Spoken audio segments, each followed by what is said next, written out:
جب اللہ نے جناب آدم علیہ السلام کی تخلیق کرنا چاہی تو فرشتوں سے کہا کہ میں زمین پہ اپنا نائب بنانے جا رہا ہوں، تو انہوں نے کہا نحنو نسبح بحمدک ونقدس لک، ہم تیری تسبیح کے ترانے پڑھتے ہیں، تیری تقدیس کے گیت گاتے ہیں۔ اور انسان یہ خون ریزی کرے گا، یہ شر انگیزی کرے گا، یہ فساد برپا کرے گا دنیا پر۔ مطلب کیا کہ استحقاق خلافت ہمیں حاصل ہے۔ ووٹ مانگنے کے دو طریقے ہیں، ایک تو طریقہ سیدھا سیدھا جا کے ووٹ مانگ لیا جائے، اور دوسرا یہ ہے کہ اپنی خوبیاں بتائی جاتی ہیں اور مخالف کینڈیڈیٹ کی خامیاں بتائی جاتی ہیں۔ تو فرشتوں نے کہا کہ یہ تو لڑائیاں کرے گا اور ہم تیری تقدیس بولتے ہیں، تو مطلب کیا خلافت کا استحقاق ہمیں حاصل ہے۔ تو اللہ نے فرمایا انی اعلم ما لا تعلمون، جو میں جانتا ہوں وہ تم نہیں جانتے۔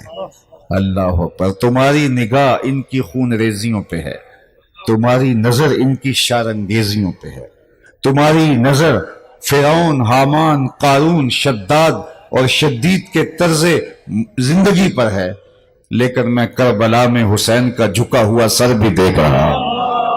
جو میں جانتا ہوں وہ تم نہیں جانتے۔ میں بیٹے کی گردن کے اوپر تسلیم و رضا کے لیے چھری رکھے، اب میرے حکم کی تعمیل کے لیے اپنے بندے کو یوں کھڑا ہوا بھی دیکھتا ہوں۔ ان جو میں جانتا ہوں وہ تم نہیں جانتے، یہ اللہ کا دعویٰ تھا۔ اللہ نے اپنے عالم ہونے کا دعویٰ کیا۔ اب اس کی دلیل دیکھیے۔ پھر آدم علیہ السلام کو مختلف چیزوں کے نام سکھائے، اور پھر ان اشیاء کو فرشتوں کے سامنے پیش کیا کہ مجھے انبئونی باسماء ہؤلاء، مجھے ان چیزوں کے نام بتاؤ۔ تو ظاہر ہے فرشتے تو سکھائے نہیں گئے تھے، پڑھائے نہیں گئے تھے، تو انہوں نے کہا لا علم لنا، ہمیں مطلق علم نہیں ہے اس کا، ہم جانتے نہیں یہ چیزیں کیا ہیں۔ کہا آدم اب تم ان چیزوں کے نام بتاؤ۔ تو حضرت آدم نے ایک ایک چیز کے نام بتا دیے، پڑھائے گئے تھے، سکھائے گئے تھے۔ تو اللہ نے فرمایا میں نے کہا نہیں تھا کہ میں زمین و آسمان کی چھپی چیزوں کو جانتا ہوں۔ آپ کی سب لوگوں کی توجہ کے لیے اور علماء کی شفقت حاصل کرنے کے لیے یہاں 2 لمحوں کے لیے رک کے ایک بات کرنا چاہوں گا، اور وہ یہ کہ اللہ نے دعویٰ کیا تھا اپنے عالم ہونے کا، جو میں جانتا ہوں وہ تم نہیں جانتے، اور جو دلیل دی گئی ہے وہ دلیل یوں بن رہی ہے جو آدم جانتے ہیں وہ تم نہیں جانتے۔ اللہ نے دعویٰ اپنے عالم ہونے کا کیا تھا، لیکن جو دلیل ہوئی وہ آدم کے عالم ہونے کی ہوئی۔ تو دعویٰ ہے جو میں جانتا ہوں وہ تم نہیں جانتے، اور دلیل یہ ہے جو آدم جانتے ہیں وہ تم نہیں جانتے۔ تو کیا یہ دلیل دعوے کے مطابق ہوگی؟ اللہ اکبر۔ اس پر علماء نے بڑی خوبصورت باتیں کی۔ انہوں نے کہا کہ بات یہ ہے کہ اللہ نے وجود آدم کو اپنے علم کا مظہر بنایا، یعنی علم آدم کا تھا، ظہور وجود علم اللہ کا تھا، ظہور وجود آدم سے ہو رہا تھا۔ مثال کے طور پہ میں کہوں کہ میں مصور ہوں، یہ میرے 5.5 فٹ کے وجود سے تو آپ نہیں مان سکتے، میرے جبے کے رنگ سے، میرے پگڑی کے رنگ سے، سٹائل سے تو میں کرسی کے اوپر بیٹھا ہوں، میں گفتگو کر رہا ہوں، یہ ساری دلیلیں میرے مصور ہونے کے لیے تو نہیں ہیں۔ تو پھر کیسے آپ کو میں تسلیم کرواؤں گا؟ میں کاغذ کا ایک خالی ٹکڑا لوں گا، اور پھر وہ خالی ٹکڑا آپ کے سامنے رکھنے کے بعد اس کے اوپر کچھ لکیریں تراشنا شروع کر دوں گا۔ تھوڑی دیر کے بعد اس کے اوپر جب کوئی تصویر ابھر آئی تو پھر آپ کی جانب اس کا رخ کروں گا، اور میں کہوں گا بتاؤ یہ تصویر کیسی ہے؟ آپ نے کہا کمال ہو گئی۔ تو آپ نے اس تصویر کو دیکھ کر جو کاغذ پہ ابھری تھی مجھے مصور مان لیا۔ مجھے مصور ماننے کے لیے آپ نے کاغذ کو دیکھا، تو گویا کاغذ میرے فن مصوری کا مظہر ہوا، یعنی فن میرا ہے، ظاہر کاغذ سے ہو رہا ہے۔ میری زبان سے تو آپ نہیں مان سکتے میں مصور ہوں، میرے اشارے کنائے سے تو آپ نہیں مان سکتے میں مصور ہوں۔ میرا فن کہیں تو ظاہر ہوگا، تو فن میرا تھا، ظاہر کاغذ پہ ہوا۔ آپ دیکھا کاغذ کو مان مجھے گئے، اس لیے کہ وہ کاغذ پہلے خالی میں نے آپ کو دکھایا تھا، اس کے اوپر کچھ نہیں تھا۔ پھر میں نے لکیریں تراشی تو آپ نے اسے دیکھا، مجھے مانا۔ وہ مٹی کا بنا ہوا پیکر فرشتوں نے پہلے دیکھا تھا، جب اللہ نے اس کے اندر علم القاء کیا تو پھر جب ان چیزوں کے نام بتائے جو فرشتے نہیں جانتے تو حضرت آدم اللہ کے علم کا مظہر بنے. وہ انہوں نے دیکھا آدم کو مان اللہ کے علم کو گئے. تو گویا وجود آدم اللہ کے علم کا مظہر قرار پایا. یہاں شیخ عبد الحق محدث دہلوی علیہ رحمہ کی ایک بات آپ کے سامنے رکھ کے آگے بڑھوں گا. آپ فرماتے ہیں ہر نبی اللہ کی کسی نہ کسی صفت کا مظہر ہے. جس طرح حضرت آدم اللہ کے علم کا مظہر بنے, حضرت عیسیٰ اللہ کے کمال کا مظہر بنے, حضرت موسیٰ اللہ کے جلال کا مظہر بنے, حضرت ابراہیم اللہ کے حلم کا مظہر بنے, حضرت یوسف اللہ کے جمال کا مظہر بنے.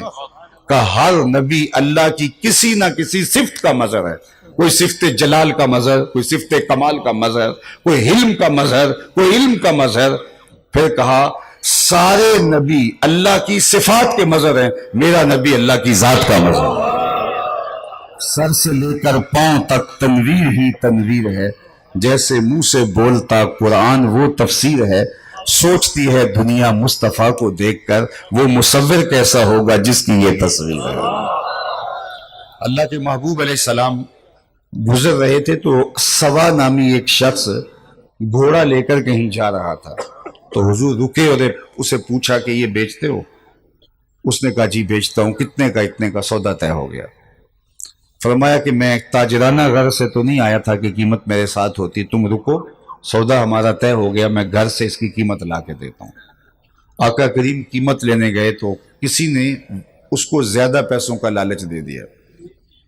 تو اس نے کہا یار میں تو سودا کر چکا ہوں. کہا کوئی بات نہیں ہے, کوئی گواہ تھا؟ کہا نہیں. تو کہا مکر جانا. آقا کریم علیہ السلام قیمت لے کے جب دوبارہ تشریف فرما ہوئے تو اس نے انکار کر دیا.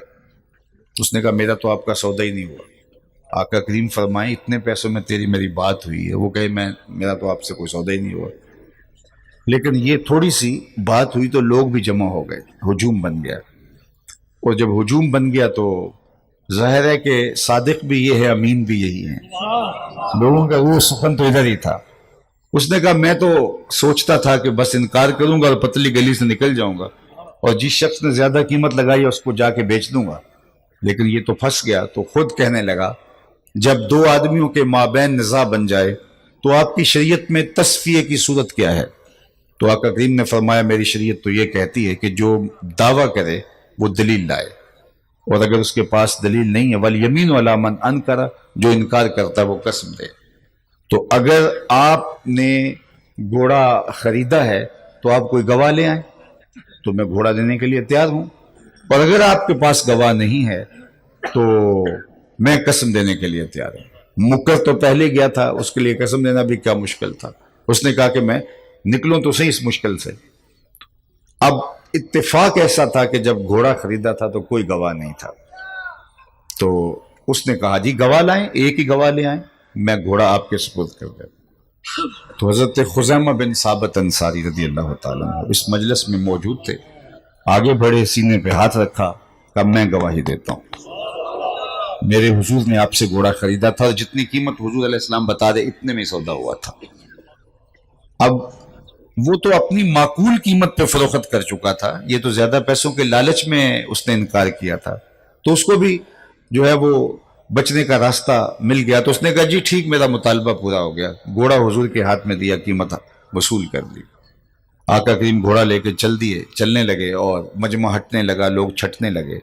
تو حضور نے حضرت خزیمہ کو بلایا اور بلا کے کہا کہ بات بھی سچی ہے, گھوڑا بھی مل گیا, لیکن تم نے گواہی کیسے دی؟ تم تو موقع پہ موجود ہی نہیں تھے. تو سنو حضرت خزیمہ بن ثابت انصاری نے جو کہا. حضرت خزیمہ بن ثابت انصاری رضی اللہ تعالیٰ عنہ بولے حضور گھوڑا کیا ہے؟ آپ کے کہنے پہ رب کو نہیں مان لیا؟ اس کو دیکھا تھا, آپ نے کہا تو مان لیا. جنت اور دوزخ کو نہیں مان لیا, آپ نے کہا تھا تو مان لیا. تو یہ گھوڑا کیا ہوتا ہے؟ اور آپ کہہ رہے تھے کہ میں نے خریدا ہے, تو آپ کے کہنے پہ ہم نے اس کو مان لیا کہ جو تصور, وہم اور عقل کی حدود سے بھی بڑا ہے. اکبر الہ آبادی نے کہا تھا تو دل میں تو آتا ہے, سمجھ میں نہیں آتا.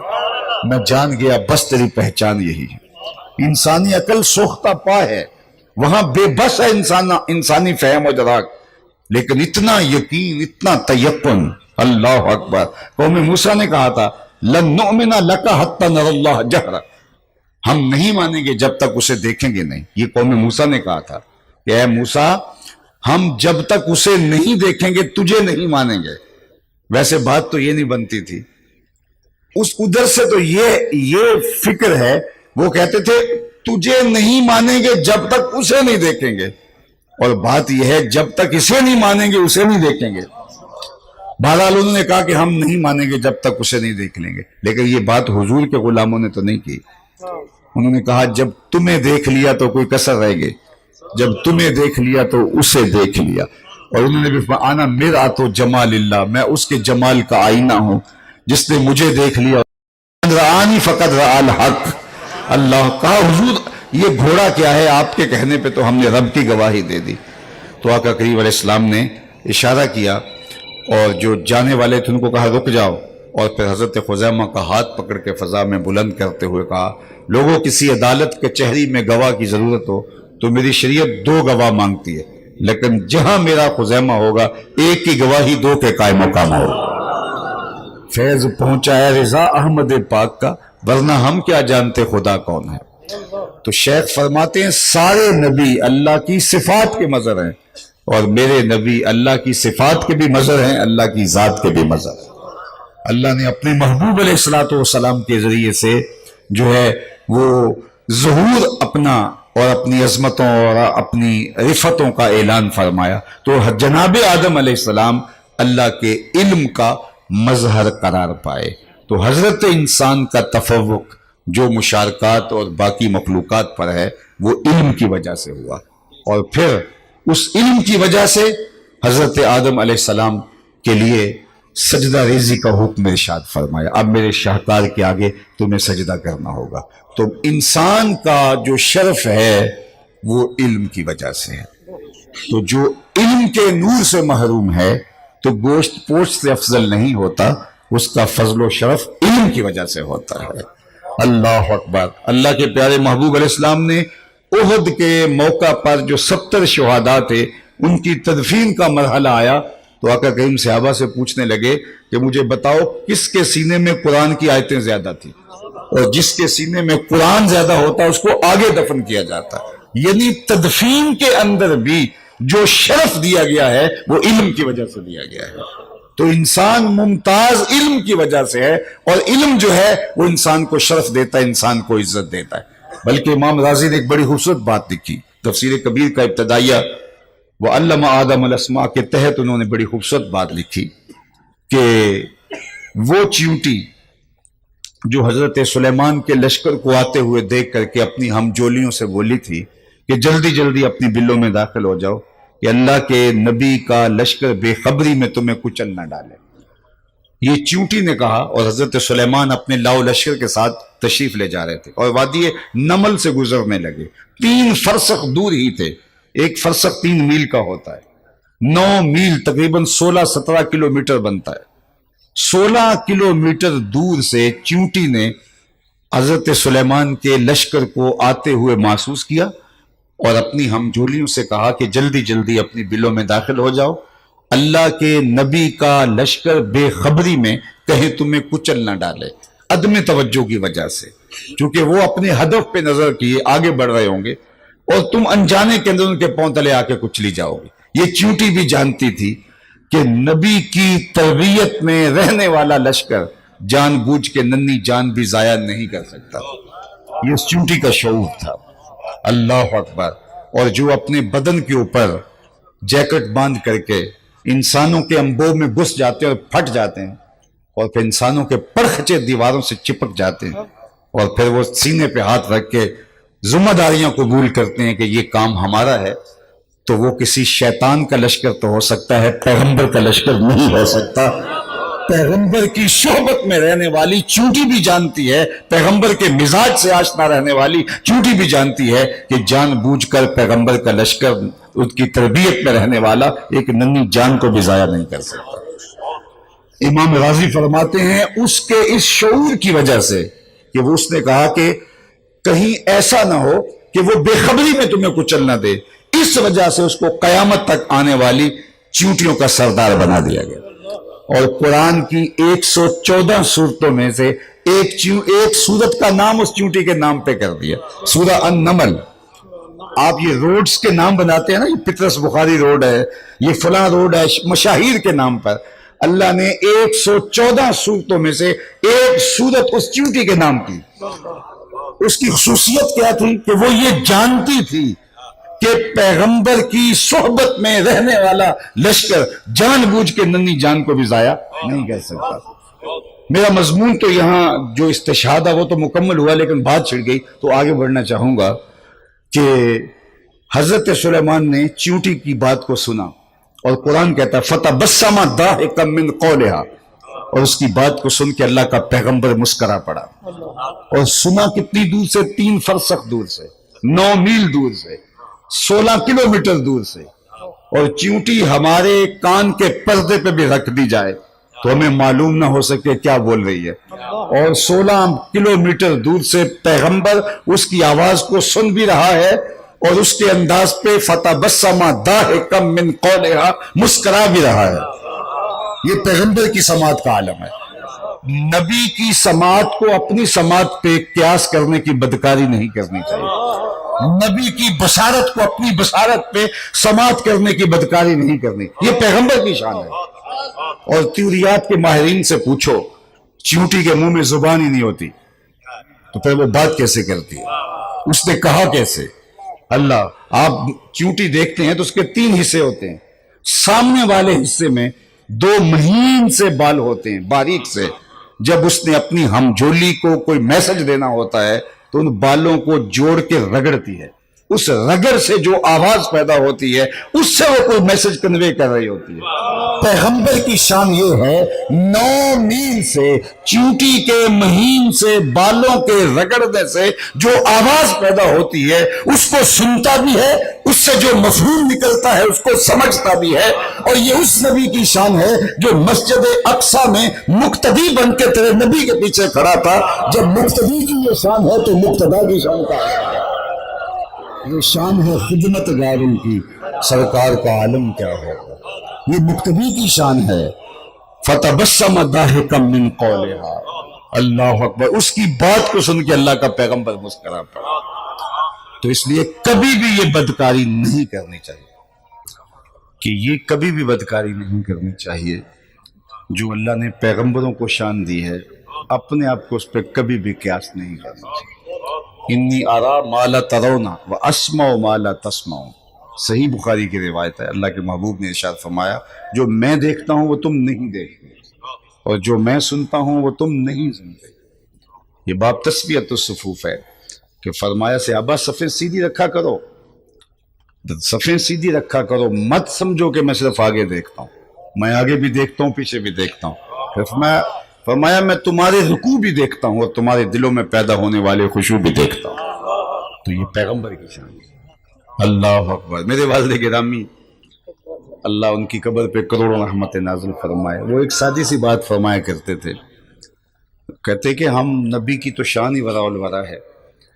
صحیح حدیث ہے، امام ترمذی نے اس کو روایت کیا، اور ساتھ چونکہ ان کا طریقہ ہے کہ ساتھ حدیث کا درجہ بھی بیان کرتے ہیں، تو وہ کہتے ہیں ھذا حدیث حسن صحیح، کہ میاں بیوی کی جب گھر میں الجھن ہو جاتی ہے تو پھر بیوی اپنے شوہر کو جو کوسنے دیتی ہے کہ جب سے تیرے گھر آئی ہوں میں نے تو قرار پایا ہی نہیں، میں تو پھنس گئی ہوں یہاں آ کے، مصیبتوں کے ڈیرے ہیں تیرے گھر میں، تو وہ اس کو جب کوسنے دیتی ہے تو وہ بڑا صالح مرد مومن وہ بیچارہ سن رہا ہوتا ہے، تو صحیح حدیث میں ہے کہ اس مرد صالح کی بیوی جنت سے اس لڑائی کو سنتی ہے اور جواب دیتی ہے، اور جواب بھی مذکور حدیث میں، قاتلک اللہ، تیری خرابی ہو تو اسے کیوں تنگ کرتی، یہ تو مہمان ہے تیرے پاس، میرا شوہر ہے۔ یہ کون کہتی ہے؟ حور، اور حور کہاں رہتی ہے؟ جنت میں، اور جنت کہاں ہے؟ سدرۃ المنتہا کے پاس۔ 500 سال تک تازی گھوڑا دوڑتا رہے بغیر رکے ہوئے تو پہلے آسمان تک پہنچے، پھر اتنی موٹائی، پھر 2 آسمانوں کے درمیان خلا، پھر آسمان، 7 آسمانوں کے پاس جا کے کہیں سدرہ کے پاس جنت، اور جنت میں خیموں کے اندر بند حور، وہاں سے دیکھتی بھی ہے سنتی بھی ہے۔ اب جو میرے بزرگ بات کرتے تھے میں وہ آپ کو سنانے لگا، آپ کو لطف آ جائے گا. تو وہ کہتے تھے حور کون ہے؟ حور میرے نبی کے، ایسا رک کے کہتے ہیں، حور میرے نبی کے غلام کی بننے والی بیوی ہے. حور میرے نبی کے غلام کی بننے والی بیوی ہے. اس کی نظر کا عالم یہ ہے کہ وہ جنت سے دیکھتی ہے. یارو مدینہ تو دور ہی نہیں. انی ارا ما لا ترون و اسمع ما لا تسمعون، جو میں دیکھتا ہوں وہ تم نہیں دیکھتے. صلاۃ الاستسقاء حضور پڑھانے کے لیے تشریف فرما ہوئے تو آپ نے ہاتھ آگے بڑھایا، پھر کھینچ لیا. تو سلام پھرا تو صحابہ نے پوچھا کہ حضور آپ نے ہاتھ آگے بڑھایا پھر کھینچ لیا، یہ کیا تھا؟ چونکہ حضور کا کوئی عمل صحابہ سمجھتے تھے کہ یہ جو عمل کیا ہے کہیں مشروع نہ ہو. عصر کی نماز پڑھائی، 2 رکعت پہ سلام پھیر دیا اللہ کے محبوب نے. اور عصر کی رکعتیں کتنی ہوتی ہیں؟ 4. ایک صحابی کھڑے ہو گئے، اقصرت الصلاۃ ام نسیتا، جو پہلی بات کہی، کیا نماز چھوٹی ہو گئی یا پھر آپ بھولیں؟ صحابی کے ذہن میں جو پہلے بات آئی وہ یہ تھی کہ نماز چھوٹی ہو گئی. تو اس نے یہ کہا اقصرت الصلاۃ. اور یہ کون صحابی تھے؟ ذوالیدین. ان کے ہاتھ موزونیت کے اعتبار سے کچھ بڑے ہوں گے، تو حضور نے ان کا نام ان کو پکارتے ہوئے یا ذوالیدین، اے 2 ہاتھوں والے، ان کا نام ہی پڑ گیا. کسی نے پوچھا کسی دن کہ ذوالیدین تمہارا نام تو کوئی اور ہوگا، یہ تو لاڈ سے حضور نے ایک دن بول دیا اور تم سب ذوالیدین ذوالیدین کہنے لگے. اور اس حدیث کو بھی حدیث ذوالیدین کہتے ہیں. اللہ اکبر. تو حضور نے نام ویسے کہہ دیا، سب یہی بولنے لگے، تو تمہارا اصل نام تو کوئی اور ہوگا نا. کیا تھا تمہارا اصل نام؟ انہوں نے کہا وہی جو حضور نے رکھ دیا. انہوں نے ساری زندگی اپنا نام نہیں بتایا، کہا وہی میرا نام ہے جو حضور نے رکھ دیا. اللہ اکبر. تو کہا اقصرت الصلاۃ ام نسیتا، حضور جو ہے وہ نماز چھوٹی ہوگی یا آپ بھولے. تو صحابہ جانتے تھے حضور کا عمل دین ہے. اللہ اکبر. تو حضور نے ہاتھ آگے بڑھایا پھر پیچھے کھینچ لیا. سلام پھرا تو صحابہ نے پوچھا کہ حضور آپ نے ہاتھ آگے بڑھایا تھا نماز میں، استسقاء کی نماز تھی، تو پھر آپ نے جو ہے وہ ہاتھ پیچھے کھینچ لیا. فرمایا جنت میں کھجوروں کا ایک خوشہ لٹک رہا تھا، میں تمہارے لیے توڑنے لگا تھا، پھر میں نے رہنے دیا، اور اگر میں توڑ لیتا تم قیامت تک کھاتے رہتے، ختم نہ ہوتا. اب میری حضور کھڑے کہاں ہیں؟ مدینہ المنورہ. اور ہاتھ کہاں تک پہنچا؟ جنت تک. ضرورت وہاں تک تھی، وہاں تک گیا. آگے ضرورت ہوتی آگے بھی جا سکتا تھا، لیکن ہاتھ وہاں تک گیا. میں اپنا ہاتھ کھڑا کروں تو میرا ہاتھ 3 فٹ تک جاتا ہے، لیکن میری نظر پہلے دوسرے تیسرے آسمان کے ستارے بھی دیکھتے. میرا ہاتھ 3 فٹ تک جاتا ہے، نظر تیسرے آسمان تک جاتی ہے. اور جس کا ہاتھ جنت تک جاتا ہے اس کی نگاہ کہاں تک جاتا ہے؟ جس کا ہاتھ وہاں تک جاتا ہے اس کی نظر کا عالم کیا ہوگا؟ انی ارا ما لا ترون و اسمع ما لا تسمع فتبسم ضاحکا من قولها. تو اس چیونٹی کو سردار بنا دیا گیا چیونٹیوں کا، اس لیے کہ وہ یہ شعور رکھتی تھی، علم رکھتی تھی کہ پیغمبر کی صحبت میں رہنے والا لشکر جو ہے جان بوجھ کے ننھی جان کو ضائع نہیں کر سکتا. میں بات ختم کرتے ہوئے ایک بات عرض کروں. علماء سے پوچھئے جو کتا سیکھ جائے اور جو کتا سیکھا ہوا نہیں، دونوں کا لایا ہوا مارا ہوا شکار جائز ہوتا ہے؟ جو کتا سیکھ جائے وہ کتوں سے ممتاز ہو جاتا ہے، تو انسان سیکھ کے کن عظمتوں پہ فائز المنام. اللہ اکبر. یہ شرف ہے علم کا. علماء نے کہا کہ اگر کسی شخص کو پتا چلے کہ میری زندگی بہت تھوڑی رہ گئی ہے، جس طرح کسی کو پھانسی کا حکم ہو جائے اور اتنے دن رہ گئے ہیں اور پھانسی دے دی جائے گی. آج کل کینسر کے آخری سٹیج کے اوپر مریض ہیں تو ڈاکٹر بتا دیتا ہے کہ 1-2 مہینے کے آپ مہمان، اللہ چاہے تو لمبی زندگی بھی ہو سکتی ہے، لیکن جو ظاہری اسباب اور ظاہری حالات ہیں وہ یہی بتا رہے ہیں کہ 1-2 ماہ تک آپ اس دنیا سے رخصت ہونے والے ہیں. کسی کو یہ پتا چل جائے کہ اس کے پاس بہت تھوڑا وقت رہ گیا ہے تو وہ کیا کرے؟ وہ صدقات کرے، خیرات کرے، نوافل پڑھے، دیگر اعمال خیر کرے. علماء نے کہا جو کرنا چاہے کر سکتا ہے، لیکن وہ علم سیکھنے میں لگ جائے تاکہ اس کا انتقال اس حالت میں ہو کہ وہ طالب علم ہو. اور اللہ کے محبوب کی صحیح حدیث ہے، جو شخص علم سیکھتے ہوئے انتقال کر گیا ابھی تکمیل نہیں ہوئی، سیکھتے سیکھتے طالب علمی میں انتقال کر گیا، قیامت کے دن جنت میں اس کے اور نبیوں کے درمیان صرف 1 درجے کا فرق ہوگا۔ تو اس سے بڑا بدبخت نہیں ہے جو علم کی حوصلہ شکنی کرتا ہے اور علماء کی توہین اور تذلیل کرتا ہے۔ اللہ اکبر۔ حضرت علامہ عبدالغفور ہزاروی رحمۃ اللہ تعالی علیہ فرمایا کرتے تھے یہ جنت کی چڑیاں ہیں، ان طلباء کو کہتے تھے جنت کی چڑیاں ہیں۔ ہمارے استاد تھے مفتی عبداللطیف قادری، اللہ ان کی قبر پہ کروڑوں رحمتوں کا نزول فرمائے۔ وہ ایک بات سنایا کرتے تھے کہ وہ ایک دارالعلوم تھا جہاں بچے پڑھتے تھے، تو بچے تو عمر ایسی ہوتی ہے کہ اس عمر کے اندر بچے کچھ شرارتیں بھی کرتے ہیں، لیکن ہم اپنے بچوں کی شرارتوں کو دیکھ کر کہتے ہیں بچہ بڑا کیوٹ ہے، اور اگر مدرسے کا بچہ شرارت کرے تو ہم بدتمیز کہتے ہیں۔ یہ ہمارا دوگلا رویہ ہے۔ وہ بھی تو بچہ ہے، اس کی تو عمر کے اندر وہ بھی کھیلنے کا مزاج ہے۔